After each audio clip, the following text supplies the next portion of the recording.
A little bit offhand, and just going back to like the utility of art, what it means, and if you're young, and like where's the space to experience the idea of becoming an artist or using art or practicing art or anything.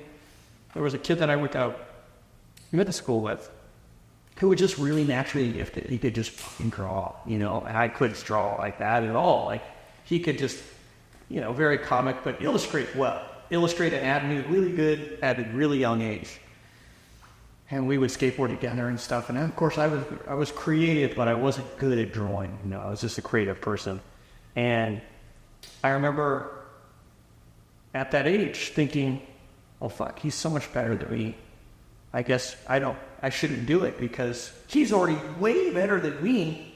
And our world doesn't need a bunch of artists. They only need a few probably, or whoever. He's so good, he's already halfway there. I'm still stuck doodling some bullshit, just like terrible stuff, And that's one of the reasons why I didn't pursue art seriously when I was younger, is because my buddy Chris was already so fucking good at it. What happened to Chris? Chris is a butcher. And later on, only when I was in college, and in high school I took art classes because I enjoyed it, right? But I just figured it was like the same. Even though I recognized then, I was like, I really enjoy being creative, and this really gives me a sense inside of accomplishment and purpose in a way that other things don't. And it took until college when I was taking, doing general education with the idea of a liberal arts degree in something I didn't know, and I thought, fuck it, I have to be an artist because it's the only thing that gives me it makes me feel good, And that was when I made a decision. But yeah, he's a fucking butcher. I don't think he hardly does art at all. That was like my exact trajectory as well. It was like going through the liberal arts education, just not seeing fine art as anywhere or even remote as a possibility. And right, kind of having this really hard moment early on, which was like kind of resignation that that's okay, right? Like I'm gonna have to find a backup career, which I did, and like I got a master's degree in a completely unrelated field, and I come to this point where I was like, that's all right, like I love it, and it actually really allowed me, like this really dark reality of like nobody's gonna give a shit. There's no opportunity for me to get a foothold in the art world, which I tried, and just like nothing happened. It like the light side of that, of the end of that tunnel, of that dark tunnel of failure and rejection, was like, well, I'm going to do exactly what I'm not, right? Because this is going to satisfy me, and it really does in a deep way, and I fucking love it. Like I love making this wild shit. Like this is just the best way I can spend my time, my free time, right? And that set the path for actually then getting recognized for it, right? Because it's like, I don't care. And I suddenly started to pick up, and then I never used that degree. It's weird. It's weird. But I guess to the land. Well, and I'm like, I worry about the way it is nowadays, where it's almost impossible to create an anonymity, like for young people. Like it's all out there all the time, and you're getting feedback on it. And not only that, but you're kind of like steering it towards only positive feedback, right? So your sense of self becomes externalized, and you're sort of giving it to other people, and that's driving what you make. And then you're tracked, and then what are you doing? You're just doing these essentially commission work for hive mind. Right. But what do they want exactly? Yeah. Right? You're guessing. We're talking about this too. We were just talking about this on the right too, about like, where do you end up in a commission when you go from this space of like creativity, and you're working and you're creating this body of work? We're going through periods as artists about what we're into, how we're focused, how we're unfocused, and then you get some good feedback, but you're like, okay, well, I want to do some other shit, but I still got to pay rent and guys in the food. So how far can I fucking go to really just express what I express? And then the next show comes up and everyone's like, really excited to see your show. I'm like, cool, you know. And then they show up and they're like, oh. And then you're like, fuck, I didn't sell a single thing here. I got to hustle. Okay, I got to go back to the other show that was good. Okay, what am I going to make that's like the other show? Yeah. You're trying to like imitate yourself in a weird way, or like you're, like you said, you're creating for a hive mind, which you could never please. You could never Creating for a hive mind, all the while believing that that's your internal locus of control. Right. You're so deluded that like you think that you're the one coming up with these ideas, but it's this algorithm that's extracting it from you. I mean, I don't know. Like all the artists that I love, and like historically, were not completely unbound by patronage. They were all operating within certain constraints, whether it be the church or wealthy merchants, or like, you know, always with this fear of persecution. I mean, there was no complete and total creative freedom, but masterpieces were made, and it's like in between the lines of a commission's narrative that you see that essence of the artist. It's not like, you know, I don't think so and so is, you know, I don't give a fuck about who this is. Like, it's the history's interesting, but like it's in between the lines where the artist is expressing themselves. So what is that today? I don't know. So I think it can be high and low, right? Or high and low. Like you can let the populist Instagram community dictate what you make. That's well known, like that phenomenon. But it's not like the thing at the high end is any better, because you can also be sacrificing your own individuality and individual vision to placate this canonical art history dialogue. And you just want to be the next sentence in the sacred text of high art theory. So, and there's a whole means of getting to that point, you know, MFAs, collusion between MFAs and galleries and collectors, all of this is known. And I'm not placing judgment on it. It's just like high and low, it's the same fucking thing. Like you lose yourself and you make art for something else. Right? For me. It's not like, you know, I don't know, there's so much like hate put on that, how it exists. Right. As if it's not pure in what the pure. Right.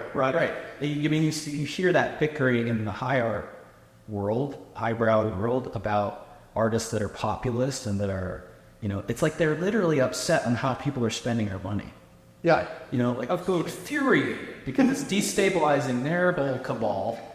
And it's the same thing on from the bottom up, like people who don't understand like how our history has been, you know, developed over time, and that like that dialogue is legitimate in a lot of cases, but people think it's just this elitist, nepotistic game. A lot of times it is, but it's also a value, right? Like it's not like, right, I don't know, it's all insane. Like nobody knows what's going on. I don't know. Clearly I have no position here, but it sure sounds like I do. You have your position, and I think it's good. Positionlessness.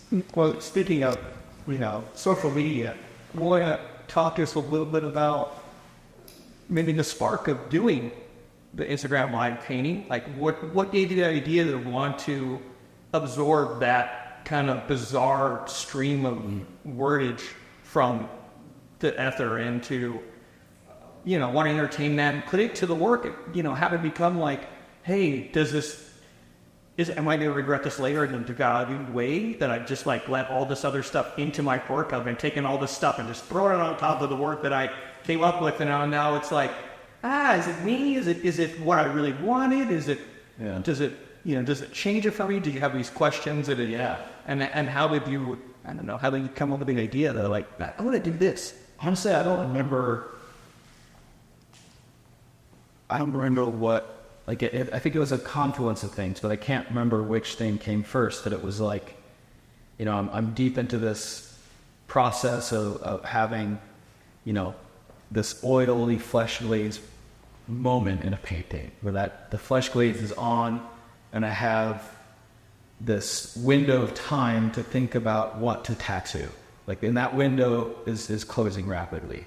So, and of course I'm setting myself up to where I'm not like making a good plan. I'll put that on and be like, okay, the clock's ticking. What's it going to be? And I'm like thinking about the form and whatever else is swirling around in my head. So that's kind of how I would be deciding what tattoos are going on anyway. Okay.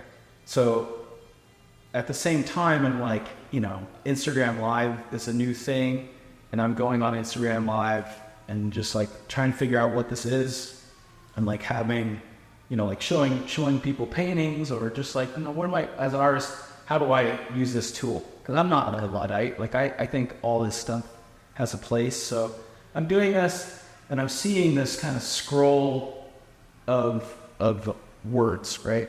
Yeah. And maybe like reading it, but also kind of recognizing it as just this like data flow.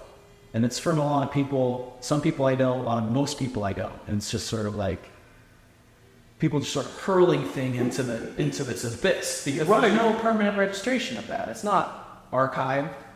And like in this world of like, I mean, so much of what's on the internet is sort of momentary. I mean, I guess that's maybe not true. Everything lasts, but that seems specifically very like impermanent, like extremely impermanent. An Instagram Live video comment, extremely impermanent. Sure. So I'm like, what if they weren't, right?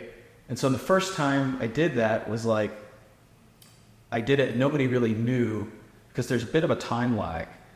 And so I would have like the palette knife and the paint kind of wedged in between the phone and my hand, and I'm just like trying to tattoo what I see as fast as I can, you know, like without editing. So it's like people are saying awful shit, like just really insults at me, but also saying very nice things. So it's like both are confident. Yeah, it's everything, and just being very indiscriminate and just layering that onto the surface of the painting in real time, and making it, you know, doing my best so that the letters are kind of curving with the form. Right. So they're becoming things. Like, that's the interesting thing about tattooing, is that it's actually a three-dimensional thing. Like it appears two-dimensional, but it's pigment lodged in the dermis layer of the skin. Correct, right? So you remove that out, and it's actually a physical object in some arrangement. So, you know, that these things that were very flippant and impermanent are flowing right into a real physicality, both occupying illusionistic space and also actually having a physical form. It was really interesting to me. And of course, there's all this backfill, like, well, what does this actually mean now? And like, there's like some conceptually interesting things happening here. Like, you know, this appears to be the most superficial layer of a painting, and it's all connected to ego. And my interface with Instagram is so ego-based, and it's like it's not completely a fraudulent concept, even though I kind of thought about it after the fact. But it's real, right? This is like my interface with Instagram is so wrapped up in ego and superficiality, my own superficiality. Why not let that be the last thing on painting that is, you know, a layering of self? So it's a confluence of things. It's fun to do, you know, like, but I don't know how sustainable it is now, because people know what it is. Like, there was a period in which people didn't know what was going on. And so you get people being like, what the fuck are you doing? And they'd be like, what are you doing? And be like, and now it's sort of like people will anticipate it and like have clever things to say. And I'm in this awkward position of not being discriminate. Like, I don't want people like to take, I don't know. And it just gets weird. Yeah, sure. Yeah. Kind of kills that authenticity. A little bit. Maybe that's just what it'll be, you know, because I'm still, you know, I'd like to do more of those, but I just have to think about it more. Maybe I won't. Fair enough. So you paint, I mean, a lot of busts, a lot of still lifes. What does a still life do for you? The still life specifically? Yeah. That's a good question. I mean, it's similar, I guess a similar thing that happens when you create a portrait without facial features, where it's kind of an alienating experience, but you can be voyeuristic with it. Like you're trying to forge a connection with something that's not giving the traditional feedback signals. So it's still like, that's even more extreme. It's like, how do you create an emotional connection without the human present? Like, and it's usually, I mean, it's a strange set of emotions that are available, right, when you're viewing a still life. Like, it's more rooted in curiosity than empathy, I think. I think empathy is really at the root of the viewer portrait dynamic, is like feeling that person, like imagining that person as being real. I think that's fundamentally empathetic. I could be wrong. So in a still life, it's like, when that's not there, it's like you're more, I mean, as the maker of one, and maybe that's a different thing than a viewer of one. But when I see a still life that I'm attracted to, it's about mystery and curiosity and the physicality and texture. I like to get lost in that environment. Like that, if you can get past the suspension of disbelief that it's just a painting and layers and paint, and you can really truly engage with the illusionism of the thing and be there, like there's just this lovely spatial feeling, like it's just serene and curious, but not the way that it is with portraiture. It's colder, I think. But yeah, I mean, I'm really attracted to the kind of nooks and crannies of things, and even in physiology, like I've always loved field guides and books on anatomy and physiology, and not because it satisfies some scientific or knowledge base need, but I like the way that physiology implies its function, the way that something looks can lead you to understand its purpose in a way. And so, I just love the physicality of things and complexity. But it's a really good question. I don't know. I mean, I think it's very different from portraiture. That's a good question. I think about that more. I mean, yeah, I think if I can create something curious and mysterious, that might be satisfying that need in somebody else who likes looking at those things specifically. I don't know. Like, why do you think still lifes are interesting, or do you? I don't, in particular, I don't have a large attraction to them versus not.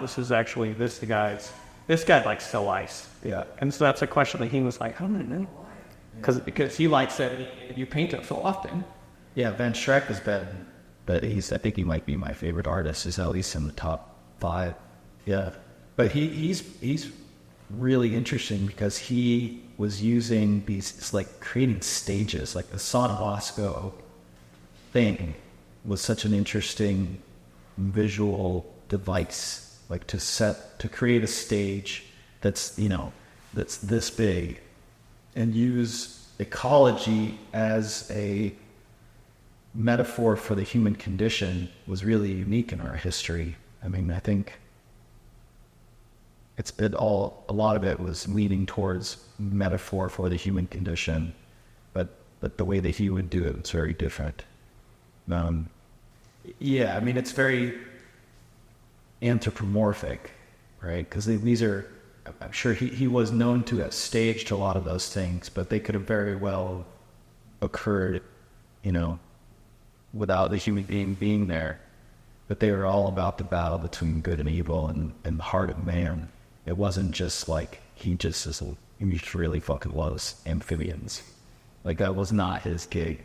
He was very much into this servicing a human dialogue, which is the opposite. Maybe it's not like a field guide or like Audible.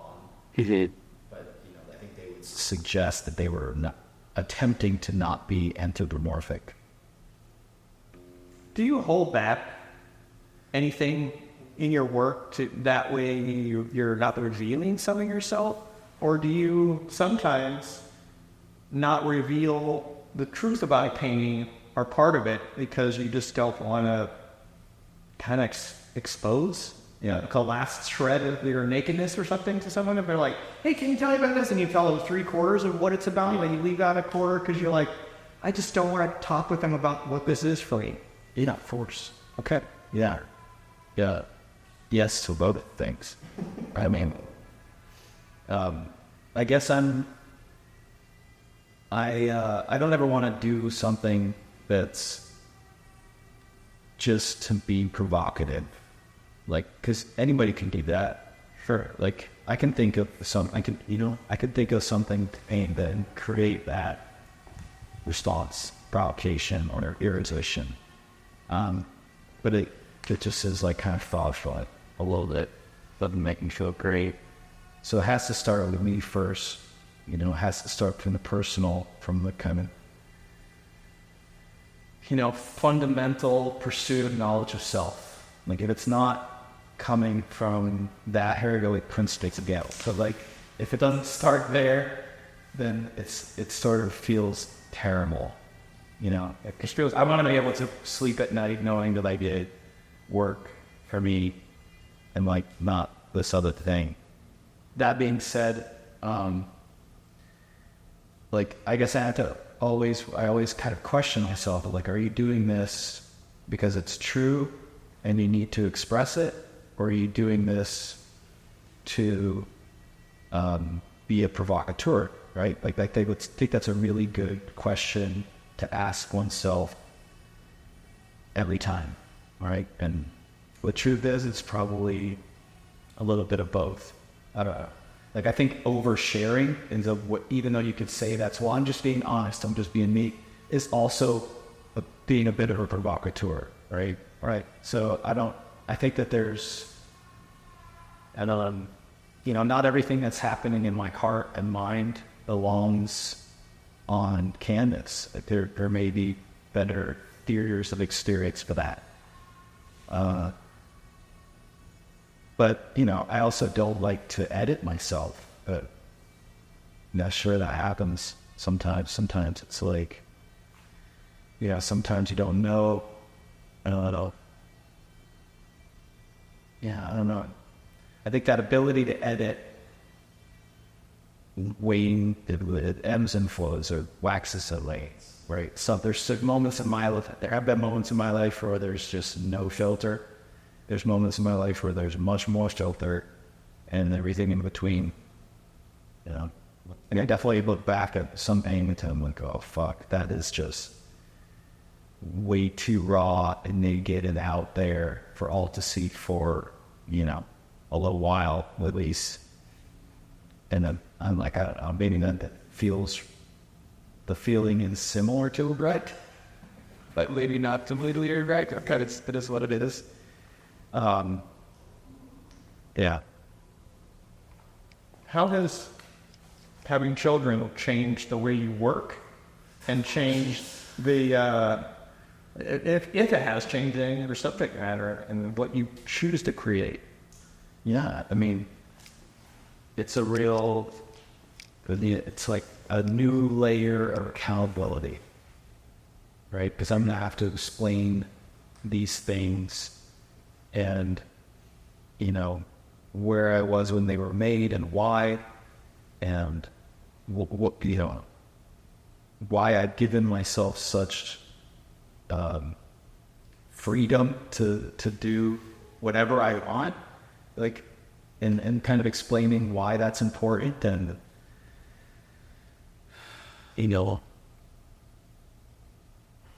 yeah, I don't know. I mean, I think I don't know will be a pretty recurring answer. I don't know why I did that. It seemed like the right thing to do at the time. you know. But it's real. It's real. It's a really important question, and really something that